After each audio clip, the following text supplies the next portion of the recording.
Good news, everyone! Tonight, trans politicians in Hawaii and Brazil and Ohio, a big brand bids for a trans-positive comeback, and more. Good news starts right now.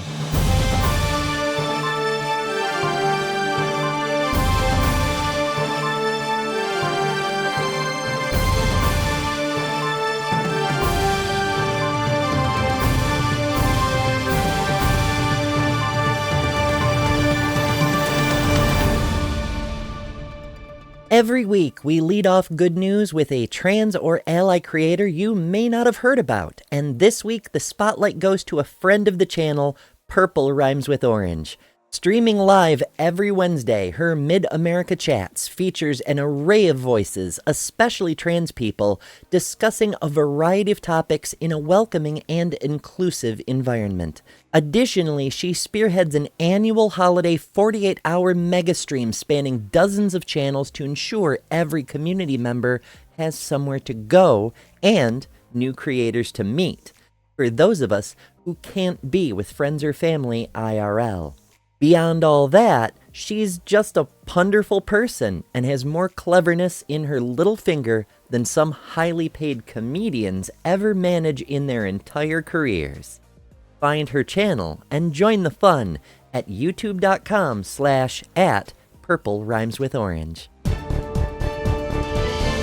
If it feels like there's a surge in trans people in politics, you may be right. Here are 3 stories about trans people standing the fuck up and using their voices. Meet Hawaii's first trans lawmaker, Kim Coco Iwamoto. From Karina Estrada. Kim Coco Iwamoto made history as Hawaii's first transgender House representative, marking a significant moment for both the state and the LGBTQ community. In a closely watched primary election in August, Iwamoto, a Democrat and longtime LGBTQ rights advocate, unseated fellow Democrat Sat Saki, the state House Speaker since 2017, to claim the 25th district seat. The district covers Honolulu and Kaka'akau, areas with rapid development in recent years. Her victory represents a significant shift in the district, with voters opting for a candidate who champions progressive reforms. Born on the island of Kauai in 1968, Iwamoto's deep ties to Hawaii have shaped her career in activism. She attended several schools before graduating from high school in 1986. After college, she moved to New York, where she became involved in grassroots community work, focusing on helping homeless LGBTQ youth. This experience inspired her to pursue a legal education, and she later completed a government program at Harvard in 2011. Iwamoto went on to serve on the Hawaii State Board of Education, representing Oahu, becoming the highest-ranking openly transgender elected official in the United States at that time. Iwamoto's campaign emphasized a platform of progressive values, key priorities centered on addressing Hawaii's homelessness crisis, exposing corruption within the government, and supporting small businesses. She has long been an advocate for those who feel left behind by the state's growing economy, particularly in areas where housing costs have soared. As Hawaii continues to grapple with housing shortages, affordability issues, and infrastructure challenges, Iwamoto's experience as both an attorney and a former school board member uniquely positions her to bring practical solutions to these pressing issues. With her election, Iwamoto not only breaks barriers for the transgender community, but also sends a message about the power of representation and progressive leadership in Hawaii's political landscape. Next up, Brazil sees a surge of transgender candidates amid rising political risks. From Outlook, Brazil is witnessing a record number of transgender politicians running for office, with nearly 1,000 candidates campaigning across all 26 states in this year's elections. This is a significant increase, with the number of trans candidates tripling compared to the last local elections. For the first time, Brazil's electoral court is monitoring these candidates, reflecting a growing demand for transgender rights and representation. One of the candidates is Benny Brioli, a city councilwoman who proudly walks through a favela campaigning in a white dress. Brioli is one of the many transgender politicians who are committed to bringing change despite the dangers they face. Quote, "Our bodies are revolutionary," she said. "Running for office as a transgender person in Brazil comes with some serious risks. Brazil has the highest rate of transgender murders in the world, with 100 reported killing last year, according to Transgender Europe. Many trans candidates face frequent threats. Brioli alone has received over 700 death threats, some of which include her home address, warning her that she might end up like Marielle Franco, an LGBT advocate murdered in 2018. The violence has escalated in recent years, with trans candidates being directly attacked. In one terrifying incident, Leonora Aquila, a city council candidate in Sao Paulo, was nearly killed when a gunman fired at her after ramming her car. Since then, she has stopped in-person campaigning, overwhelmed by anxiety and fear. Transphobia in Brazil was fueled during the presidency of Jair Bolsonaro, a far-right leader whose harsh rhetoric worsened discrimination against trans people. Even though Bolsonaro lost the 2022 election, the environment of intolerance remains, putting trans candidates at continued risk. Despite the hostility that many candidates face in Brazil, some are making significant strides. Duda Salabert made history in 2022 by becoming one of the first transgender women elected to Brazil's lower house of Congress. Now she is campaigning for the position of mayor in Belo Horizonte, aiming to become the first transgender mayor of a major Latin American city. Trans candidates are standing strong in their pursuit of representation and equality, even amid the threats and violence. Brioli, reflecting on the broader impact of her efforts, stated, quote, "When a black trans woman moves, she moves the whole of society." Their candidacies show a new wave of hope for change, even in the face of fear.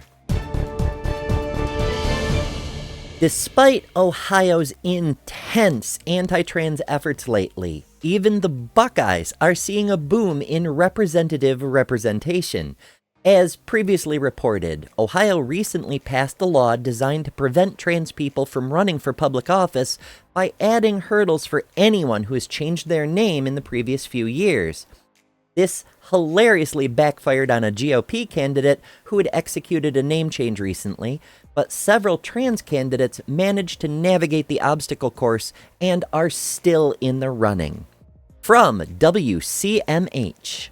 Transgender candidates running for the Ohio State House, who were nearly disqualified from the ballot, say they are not letting their identities define them as they campaign on bipartisanship and an end to extremism.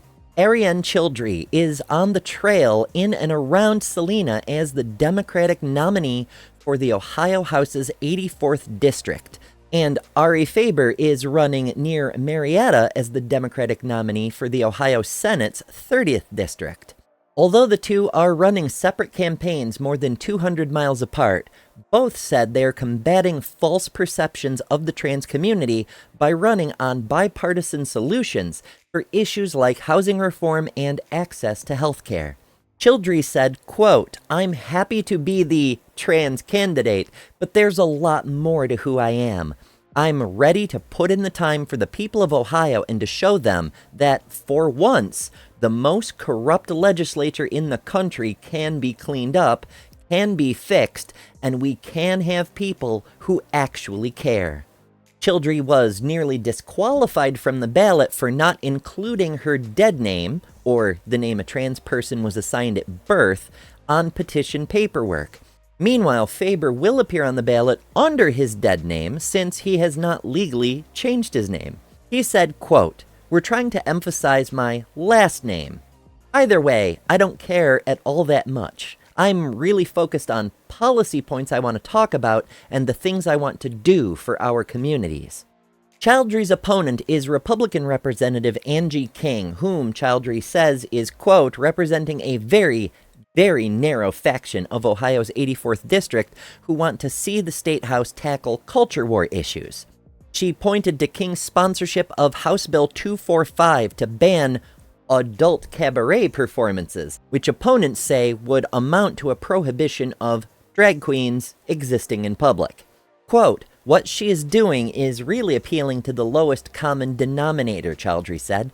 She's trying to hit onto these culture war battles that aren't doing anything to improve anybody's day-to-day life. King, who did not reply to a request for comment, said during a State House hearing that she's pursuing legislation like HB 245 because she saw a video on the internet of a pride event where a drag queen was dancing. Chowdhury said that comments like that are why she decided to pursue a run for the State House, and argued she would be a better steward who would, quote, put the people of this district above petty party politics. The candidate said King is, quote, the most extreme of the party, and outlined a number of issues she would prioritize if she wins election, like uplifting union jobs and investing in public education. Quote, as a trans candidate, that may be my identity, but my identity is also somebody who is really, really sick of seeing our public schools drained. That's what I want to bring to the state legislature. I want to show people that we can work, and I want to inspire people to say that we can step up. King has also introduced House Bill 471, which would make it easier to question a candidacy like Chowdhury's. Chowdhury said it's up to her generation to find solutions for these problems and to show those in the GSM community that, quote, even in the most red district of Ohio, people can stand up and fight back. Faber, who is running against Republican Senator Brian Chavez, touts a similar message.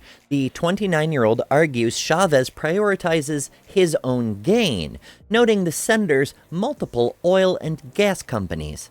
One is Deep Rock Disposal Solutions, which came under fire this year after records showed the company had leached brine, a toxic liquid byproduct of fracking, underground in Noble County. On several occasions since 2010, brine burst to the surface through other oil companies' oil and gas wells, with one instance requiring $1.3 million for cleanup, which was paid by the state. Chavez was appointed by Governor Mike DeWine to sit on the state's Oil and Gas Commission in 2021 and serve there until Republicans named Chavez to the Senate in 2023. Quote, we have companies and people coming in from out of the region to strip us of our natural resources, and then they leave and take all that money with them, Faber said. Chavez is an oil and gas man who has only ever sponsored legislation about oil and gas to his own benefit. Quote, as a legislator, my sole focus is to fight every day to ensure the people of Southeast Ohio have good paying jobs, a quality education, improved infrastructure, and increased opportunities. By achieving these things, we can help make it possible for future generations to thrive and prosper, not somewhere else, but right here in Ohio. Faber argues he could better platform these issues as a pro-labor, pro-family, and pro-freedom candidate who, like Chowdhury, wants to uplift union jobs if elected to the State House. Faber also noted his passion for protecting gender-affirming care, especially after an Ohio law went into effect this year banning the treatment for trans youth. Faber also said that he is grateful to be an out trans candidate, especially when the legislature is pursuing several anti-LGBTQ+ proposals. One bill would prohibit schools from allowing trans students to use a bathroom. Another would require teachers to notify parents before teaching any sexuality content and of any change in a student's mental, emotional, or physical health. Quote, I've had parents and teenagers that are trans reach out to me saying how grateful they are that I'm running. If I can give a little bit of hope to even just one trans kiddo out there, then it all will have been worth it. While the prospects of these two winning election are promising, there are additional trans candidates running in Ohio this year, including Bobby Arnold, the Democratic nominee for the Ohio House's 40th district, and Vanessa Joy running for the House's 50th district, whose name was removed from the ballot by vote of the Board of Elections, but is still appealing and could conceivably run as a write-in candidate. However these races turn out, the fact that trans candidates are running in one of the most aggressively hostile states to GSM community members in the United States this year is itself a major victory. And now, following up with more on the trans pastor from Bree's story last week. Meet Reverend Drew Stever, a Lutheran pastor who is openly trans, using his pulpit to advocate for inclusion. You know, like Jesus. From the Daily Mail of all places. A California-based transgender Lutheran pastor said the Bible wasn't written for 2024 and intends to make a more inclusive ministry for the LGBTQ community. Ordained minister Drew Stever, an openly trans man, works at the America's Hope Lutheran Church in Hollywood. He says the notion that God created two genders that are clearly defined in the Bible is outdated. Quote, "It's hard to relate it to a modern-day time because it wasn't written for 2024. It was written for then. We need to read the scripture that God created man and woman, yes, and God created everyone else as well." Stever and his partner Hazel live with their 3 children and 2 dogs in Southern California. He told CBS News that he lives an average life. Quote, "We play board games, we garden, we make art, and we remind the kids 12 times to pick up their socks in their bedrooms." Stever was raised Lutheran in Minneapolis and went to Catholic school, going to church several days a week. He said growing up, he dealt with anger and depression stemming from gender dysphoria. The pastor's call to serve came from a homeroom teacher who introduced him to a different theology that was accepting of everyone. When Stever came out of seminary in 2016, he began his transition. He said, "There was a moment where I woke up in the morning and the words that came to my mind were, 'You don't have to be angry anymore.'" He said in that moment, it felt like God was speaking to him, and he received support from his loved ones during his transition, but had to deal with hate online. His partner Hazel is also an ordained minister. She said she's also felt discrimination from participating in the inclusive church, since many in the Christian faith don't believe women can even be pastors. When asked if Stever felt the Lutheran Church was a safe place for trans people, he said, quote, "It's trying so hard." In 2015, the ELCA ordained its first transgender priests, which opened the door for others to step into spiritual roles. But the acceptance of trans clergy has been slow across Christian denominations. 68% of Protestants and 51% of Catholics believe that a person's gender is defined at birth, according to a study by Pew Research. Trans clergy serve in Methodist, Episcopal, and Presbyterian churches, but most Christian denominations forbid trans people from donning the collar, based on an interpretation of the book of Genesis from the Bible. Last month, Stever noticed that some of the bigotry and hatred found online had been making its way into the real world. In September, he posted on Facebook condemning vandalism of pride flags outside the church. He wrote, quote, "One person's small worldview will not stop our commitment to love, justice, and empowering the disempowered.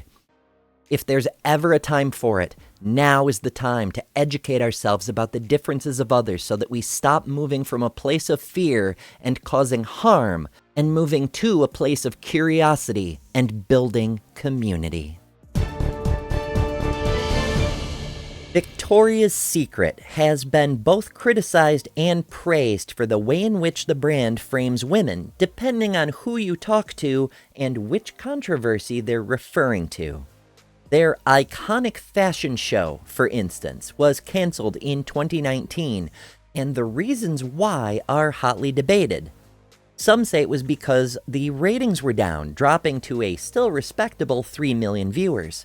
Others note that the then COM made some disparaging remarks about the beauty potential for plus-size women and trans women, while rival fashion shows were upping their inclusive values.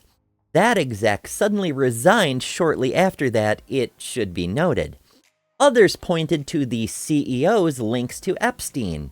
Certain groups even opined that the show promoted cruelty to animals, requiring millions of feathers to craft the iconic angel wings that were the show's hallmark. However, in the years since, the brand has put in effort to reform its image. An ambassador program based on personal qualities rather than looks replaced the fashion show in 2019, and the company has been aggressively marketing a pro-plus-size message as well as training staff to be GSM-friendly. These efforts have been fairly successful, as Victoria's Secret is now the most frequently recommended go-to for newly transitioned people who need to procure upper undergarments for the first time, and is a solid contender in weight-conscious circles as well. Now VS is about to revive the fashion show, with all the issues of the past theoretically resolved. While just 5 years ago, senior execs were saying T-slurs could never be angels, and there was no viewer interest in seeing plus-size girls strut, this new incarnation of the heavenly host promises to feature both. Even the animal rights folks were included in the preparations. This year's wings will be made from 100% artificial feathers. Catherine Malloy, a manager of creative development with Vogue, said, quote, "Even with all its flaws, the old Victoria's Secret fashion show always felt like a celebration of women. Nothing about these models walking down the runway in drag-esque lingerie looks gave, 'this is for men.'" Last month, Victoria's Secret recruited Hilary Super, a former CEO of Savage X Fenty, a brand whose shows are famous specifically for inclusion of models of all sizes, as well as trans and non-binary casting. With an all-girl performance lineup, OG Tyra Banks returning as host, and the promise of a new, more diverse cast bringing back the old angelic glamour, this show may be the chance so many in the GSM community have dreamed of, to see people like us included in a diverse group of top-tier cultural significance, featured as beautiful. If you enjoy content like this, make sure to subscribe. Transpositions Weekly is the first and only trans news show in the universe, and we need your support to grow the shows we can offer. Join Patreon if you can. Spread the word all over social media to let people know we're here, and tell us what stories matter to you by joining the community on Discord. Hit like and leave a comment. Discord, of course, is where the memes live, and our meme of the week was posted by yours truly. And if you would rather be happy than rich but evil, join us. Also, if you have good news concerning trans people you'd like to see reported on, you can tell us about that in the Discord as well. For the Transpositions, I've been Ember Belrab.